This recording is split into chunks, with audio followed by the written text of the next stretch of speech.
So what's up guys, I hope कि आप लोग सब बढ़िया होंगे। तो today I am gonna tell you about SR 150। जैसे कि आप लोग को पता है, I have done so many kilometres on my scooter Aprilia SR 150 में।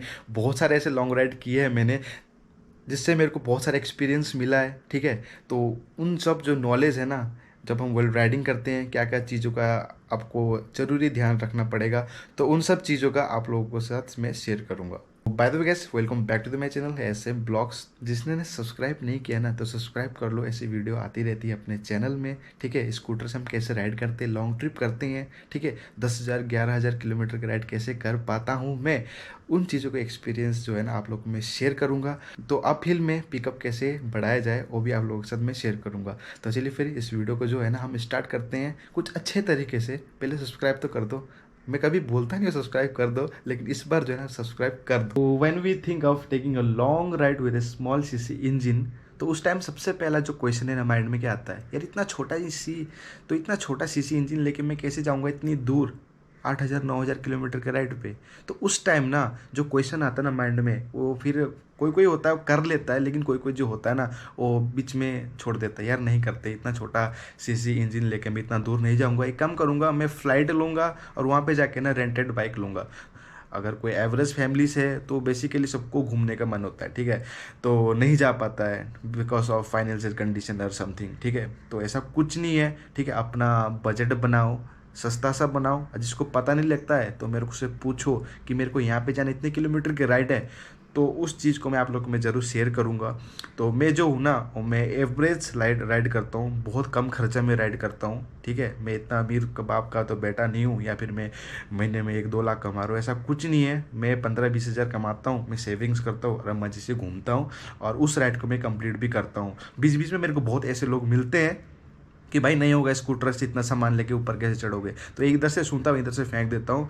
जो दिल में आता है वो करता हूँ, किसी का नहीं सुनता हूँ। तो फर्स्ट राइड करना चाहते हैं वो भी स्कूटर से, कभी बाइक से, जो भी 100 सीसी का है, 150 सीसी का है, उसके रिगार्डिंग मेरे को क्वेश्चंस बहुत आते हैं कि भाई साहब मेरे को इतना दूर जाना है, तो इस बाइक से मैं जा पाऊंगा कि नहीं जा पाऊंगा। सबसे पहले बात आती थी इंजन साथ देगा नहीं देगा, बीच में कुछ हो जाएगा, प्रॉब्लम्स हो जाएगा, उसका सोल्यूशन जो है वो मैं निकाल पाऊंगा नहीं पाऊंगा। फिर सबसे पहले ना मैं अपने स्कूटर यानी कि रफ्तार के पास जाता हूँ। तो अभी इन दिनों ना थोड़ा घर में अकेला हूँ, कोई भी नहीं है। जब मैं क्या बोलूँ यार, पूरा बोरिंग फील हो रहा है, लेकिन ब्लॉग बना रहा हूँ आप लोगों के लिए मैं। खासकर बहुत सारे क्वेश्चन आते हैं इंस्टाग्राम में। ठीक है, मम्मी वापस आ जाएगी तो उसके बाद जो राइड है वो कंटिन्यू होगा। तो फिलहाल तो मैं आप लोगों को मैं थोड़ा ज्ञान दे देता हूँ SR 150 के बारे में। ये मेरा SR 150, ठीक है, इसने मेरा बहुत ज़्यादा साथ दिया है, क्या ही बताऊँ आप लोगों को। मैं अभी तक 80,000 किलोमीटर चला चुका हूँ। ठीक है, तो इसका भी सर्विस करने का टाइम आ गया है। बेसिकली आप लोग को पता है ना, पंजाब में बिल्कुल सर्विस सेंटर नहीं है, तो मेरे को जाना पड़ता है दिल्ली। तो यहाँ पे थोड़ा बहुत ख़राबी है अभी भी रफ्तार में, तो उसका मेरे को सर्विस करवाना पड़ेगा। तो मैंने ये लगवाया था, तो ये मेरे भाई ने दिया था सिलीगुड़ी में, तो अभी भी याद आता है। तो शाम को कॉल करूँगा उसको भी। तो इस राइड में सबसे पहले मैं आप लोग को स्टार्ट करता हूँ। बेस्ट टायर में बोल सकता हूँ आप लोगों को, दिस वन रेलको का। ठीक है, 12,000 किलोमीटर चला चुका हूँ भाई साहब, अभी तक ना पंक्चर नहीं हुआ है। और मैं कहाँ कहाँ गया हूँ, नेपाल, मुस्तांग, पूरा ऑफ रोडिंग करके आया हूँ। और ना इसका जो ये है ना सॉकर, ये भी लीक हो गया था, लेकिन भाई साहब टायर पंक्चर नहीं हुआ। सो आई एम वेरी ग्लैड कि मेरे को इतना अच्छा टायर मिला अपने SR 150 के लिए, और इतना दूर दूर लॉन्ग राइड में कर पाता हूँ। और क्या ये बताऊँ, सबसे पहले ना आप लोग को मैं बताऊँगा, वेल राइडिंग जब हम इतना दूर जाते हैं तो क्या इशू आता है अपहिल में। तो अपहिल में क्या होता है ना, इसका गियर तो है नहीं, है ना, तो मोटरसाइकिल की तरह हम गियर लगा नहीं सकते, तो इसका स्पीड है ना कम हो जाता है। और काफ़ी हम एल्टीट्यूड में जाते हैं जहाँ पे ऑक्सीजन की कमी रहती है। तो ये मैंने एनालाइज किया था अरुणाचल प्रदेश में, जब मैं तवांग की ओर जा रहा था, या फिर मिचुका के ऊपर जा रहा था। मिचुका साइड में ना काफ़ी ज़्यादा जंगल है। जब हम तवांग की तरफ जाते हैं ना, बुमला पास की तरफ जाते हैं, तो वहाँ पे पेड़ पौधे थोड़े कम हैं, ऑक्सीजन लेवल काफ़ी कम है, और वहाँ पे ना स्कूटर चलने में काफ़ी दिक्कत करती है। तो उस टाइम में मैंने क्या किया था आप लोगों के साथ मैं शेयर करूँगा। तो उस टाइम में मैंने किया था अपने रफ्तार का ना, तो ये वाला चीज़ है ना मैंने खोल दिया था। तो इससे क्या होता है ना, जो पिकअप लेवल है ना वो थोड़ा इंक्रीज़ हो जाता है। और ये मैं कहाँ से सीखा है मैंने, किसने मेरे को बताया है, तो ये बताया था जब मैं दिल्ली में सर्विस के लिए जाता हूँ तो क्या होता है ना, मेरे को काफ़ी ऐसा क्यूरियसिटी होता है क्वेश्चन पूछने का। जब मैं लॉन्ग राइड में जाऊँगा, ऐसी कोई दिक्कत आए तो मैं क्या करूँगा, तो उस टाइम ना मैं क्वेश्चन पूछ लेता हूँ, भाई साहब अगर मेरे को अपहिल चढ़ना है जहाँ पे ऑक्सीजन कम है। मेरे उस भाई ने बताया था, तो सही मौके पे ना मेरे को वहाँ पे बहुत ज़्यादा काम आया। तो ये वाला चीज़ है ना, मैंने ओपन कर दिया था। सीधा सीधा बताऊँ ना गाइस, जब हम पहाड़ में चढ़ रहे होते हैं तो उस टाइम गुड़ गुड़ गुड़ करता है, स्कूटर चढ़ नहीं पाता है, तो वो वाला हमने ओपन कर देना है। देखना पिकअप बढ़ेगा, ट्राई करके देखना। जब हम एल्टीट्यूड में होंगे, जैसे लद्दाख जाओगे अब, या फिर कोई हाई एल्टीट्यूड में 15,000 16,000 फीट में, तो भाई अरुणाचल में तो बेसिकली मैं बताऊँ एप्रिलिया कामयाब नहीं है पहाड़ों में।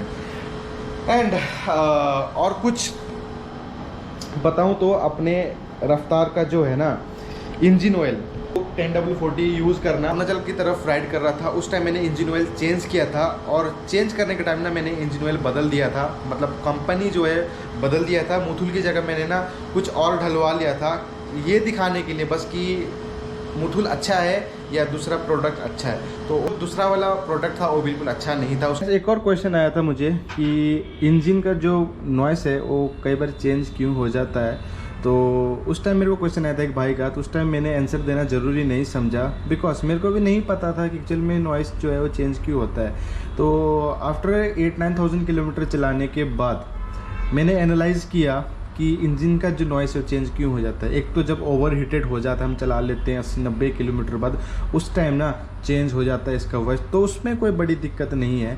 तो वो भाई बोल रहा था कि खैर खैर की आवाज़ आती है, तो खैर खैर तब होता है गाइस जब ये क्लच शू होता है, तो जब ढीला हो जाता है, ठीक है, मतलब लूज़ हो जाता है, तो उस टाइम खैर खैर की आवाज़ आती है। और एक प्रॉब्लम है जो इसका गियर ऑयल पड़ता है यहाँ पे, ठीक है, वो भी कम होने से टायर अच्छे से घूमता नहीं है, तो उस वजह से भी थोड़ा आवाज़ आती है, खैर खैर की आवाज़ आती है। तो ऐसे एक बार मैं आप लोग को बता देता हूँ कि जब मैं 8-9,000 किलोमीटर चला रहा था, जब मैं 12,000 किलोमीटर के राइड में था, उस टाइम जो मेरा क्लच शू है अंदर से जो थोड़ा स्प्रिंग रहता है, जो मतलब कंट्रोल करता है, तो ओपन हो गया था। तो उस टाइम काफ़ी बड़ी दिक्कत आ गई थी, तो नट जो अंदर होता है ना वो टूट गया था। तो मैंने ठीक करवा लिया था, वो कोई बड़ी इशू नहीं था उसमें, बट जो नॉइस है ना वो इसकी वजह से आता है, या फिर क्लच शू ढीला हो, या फिर इसका अंदर जो गियर ऑयल पड़ मतलब वो काफ़ी पुराना हो चुका, तो उसका ज़रूर ध्यान रखना। और तो काफ़ी ठीक है, सब बढ़िया है। एंड मेरा जो ये वाला थ्रोटल वायर है वो भी थोड़ा लूज़ हो गया है, ये मेरा ख़राब हुआ था सिलीगुड़ी में, तो इसका भी मेरे को रिपेयर करवाना पड़ेगा बिफोर लद्दाख राइड। एंड मेरे एप्रिलिया में क्या दिक्कत है इस टाइम, तो इसका जो कवर होता है ना ये बैटरी टाइप का है, तो इसका भी पता नहीं कवर कहाँ उड़ गया। अगर ये समझ लो इसका तार वगैरह टूट गया तो काफ़ी बड़ी दिक्कत आ सकती है, सब कुछ उड़ जाएगा, स्टार्ट ही नहीं होगा। एंड बाकी सब ठीक है। एक बार स्टार्ट करके आप लोगों को मैं दिखा देता हूँ कि एक्चुअल में अभी मेरा जो एप्रिलिया का नॉइस है वो कैसा है।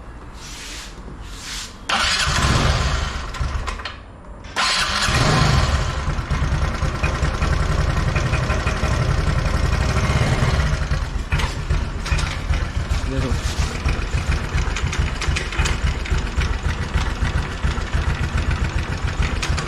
ठीक है, तो अभी मेरा नॉइस इसीलिए ऐसा है क्योंकि इंजन ऑयल ना काफ़ी कम है, मतलब अभी मेरे को स्मेल भी आ रहा है ये स्मोक का कि इंजन ऑयल कम है, तो मेरे को ये भी चेंज करवाना पड़ेगा।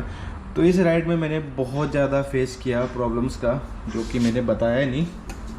तो मैंने सोचा था कि जब मैं घर पहुंच जाऊंगा तो आराम से उसके बारे में मैं वीडियो बनाऊंगा। तो मेरा जो ये ABS का है ना, तो ये भी मेरे को लगता है ख़राब हो गया है, क्योंकि यहाँ पे देखो मतलब ये पूरा प्लेन नहीं है, यहाँ पे थोड़ा स्क्रैच वगैरह आ चुका है, तो ये भी मेरे को चेंज करवाना पड़ेगा। तो आफ्टर ऑल काफ़ी दिक्कतों के बाद मैं घर पहुंच गया था। तो अभी थोड़े दिन बाद मैं लेह लद्दाख का भी प्लान कर रहा हूँ। तो मेरे को दिल्ली नहीं जाऊँगा, मनाली में शोरूम है, तो वहाँ पे मैंने ऑलरेडी बात किया हुआ है कि जब मैं लेह लद्दाख जाऊँगा तो उस टाइम मेरे को वहाँ पे सर्विस मिल जाएगा लो प्राइस में। तो इसका मेरे को थ्रोटल वायर भी चेंज करना है। एंड मतलब ये पूरा घूम नहीं रहा है, मतलब थोड़ा टाइट हो गया है, ठीक है, इसका भी मेरे को चेंज करवाना पड़ेगा। एंड मैंने सोचा है कि जो कैरियर है ना काफ़ी बढ़िया है, आप लोग भी लगवा सकते हो। तो मैं थोड़े दिन में इसका भी मॉडिफिकेशन करने वाला हूँ, सैडल कैरियर भी बनाने वाला हूँ इसका। तो दोनों तरफ से बनवाऊँगा। और ये वाला जो है ना, ये वाला जो है इसको मैं थोड़ा बड़ा करवा दूँगा ताकि मेरे को लगेज रखने में कोई दिक्कत ना हो। तो फ़िलहाल तो सब बढ़िया है। And this is my Aprilia. काफ़ी दिनों से चलाया भी नहीं हूँ इसको, तो अभी थोड़ी देर में चंडीगढ़ जाऊँगा तो वहाँ पे पेट्रोल वगैरह फिल करवाना पड़ेगा। एंड मैं उस टाइम तो उसी के साथ साथ मैं इंजन ऑयल भी चेंज करवा लूँगा 10W40 मुथुल का। आप विश्वास नहीं करेगा, जब मैं राइड कर रहा था अरुणाचल की तरफ तो मैंने 2 बार चेंज करवाया अपना इंजन ऑयल, क्योंकि वो बहुत बेकार था।